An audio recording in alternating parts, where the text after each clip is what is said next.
Alright, so I haven't talked about next gen on this channel. I was meant to do that quite a bit a while ago. I think I mentioned it in one of my videos, but I'm gonna talk about it now. I thought I was gonna have a day off of making videos, but then yesterday Xbox had to announce everything they're gonna be doing with this new console. So I'm just gonna talk about it a little bit, some of the stuff they previously announced, and yeah, let's get started.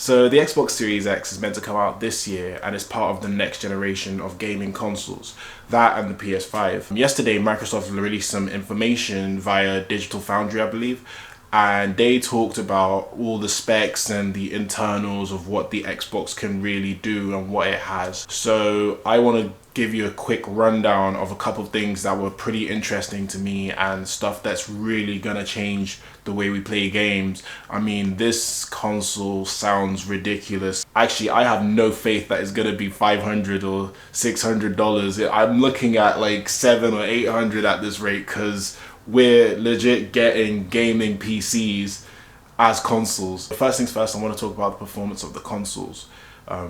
Before, we used to have HDDs in the consoles, or hard disk drives, and we're now going to be moving to SSDs, which are solid state drives. From what I understand, the difference between a HDD and an SSD is that a HDD has a disk that stores all your information. So when you're trying to recover the data from the said HDD, the disk will spin inside the hard drive, and that's how the data gets sent up to your computer or your tech. With an SSD or a solid state drive, it doesn't have any moving components, so you're just getting flash memory.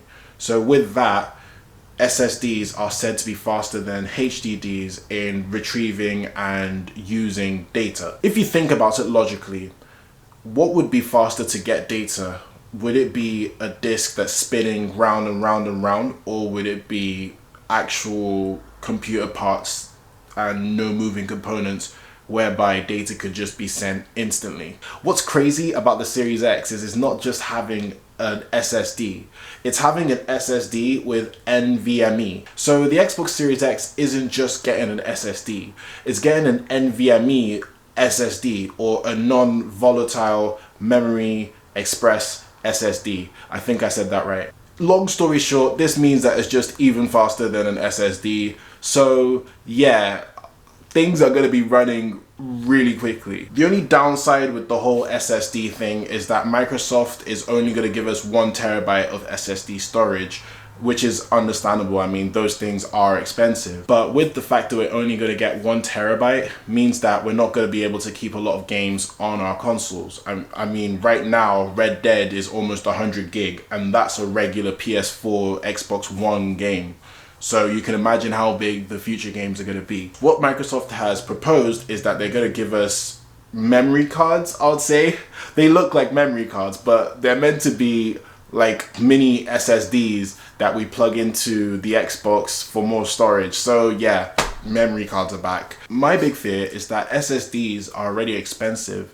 So how expensive are these memory card type SSDs going to be? I mean, they're at least going to be $100 each. So we're already paying $500 to $600 for a brand new console. Plus we're going to have to buy these memory cards for expanded storage. So yeah, that is a bit nerve-wracking, but it is what it is. This is the future now, and we just have to get over it, I guess. Microsoft released a video of the game State of Decay 2 running on an Xbox One X and an Xbox Series X.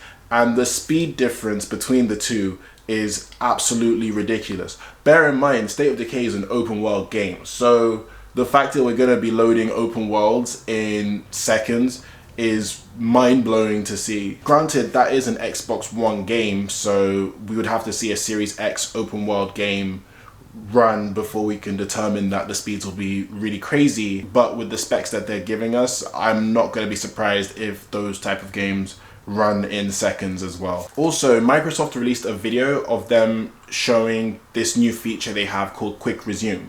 Now, originally with the Xboxes and PS4s, you could open a game, you could put it on rest mode and you can quickly resume to this place where you stopped at.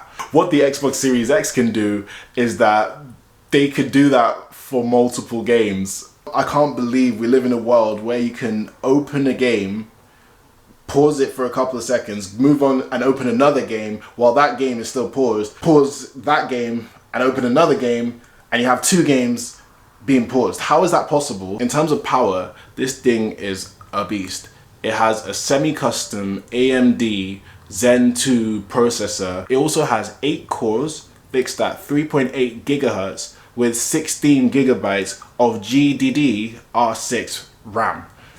That's crazy. My laptop only has 8 gigs and 4 cores. So imagine this thing. And what's even more crazy is that the teraflops of power on this thing is insane. So to give you an insight, the Xbox One has 1.3 or 1.31 teraflops of power. So already that's pretty, standard, right? The Xbox One X has 6 teraflops of power, right? This thing has 12. What the hell? Like, 12 teraflops of power? How are we gonna use that? What does that mean? I mean, how this thing is ridiculously powerful. And this thing has true 4K at 60 frames per second with the possibility of 8K and also the possibility of it going up to 120 frames per second.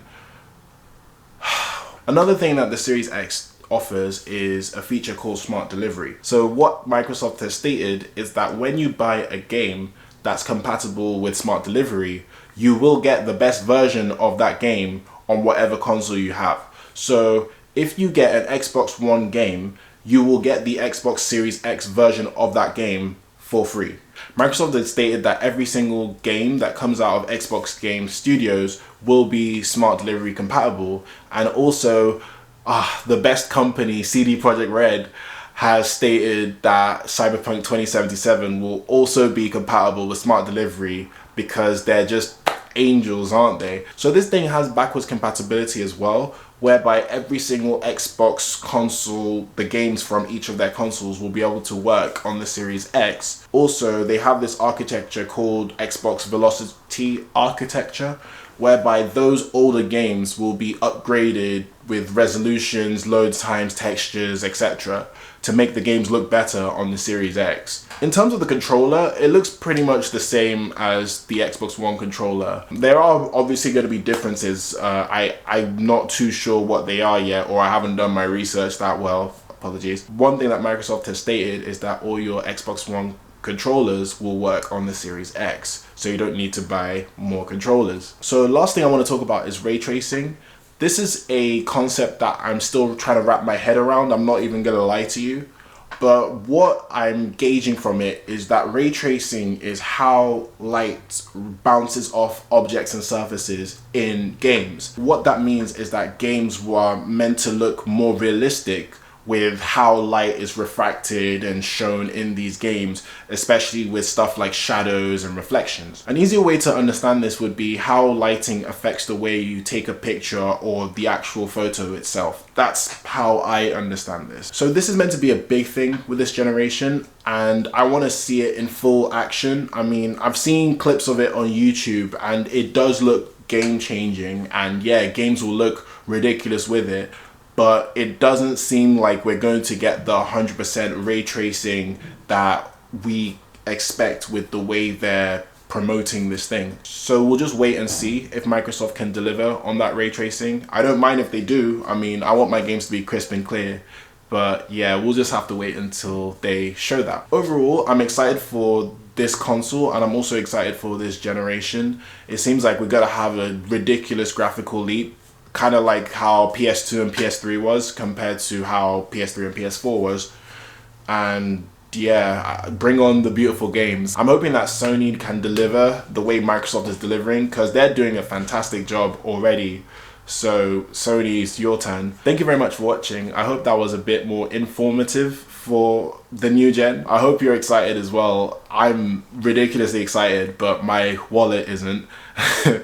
My wallet really isn't. Please like and subscribe for more content. I try and post as quickly as possible, and also write some comments in the comment section. I'm open to discussion. Thank you very much for everything, and I hope you have a great day. All right, peace.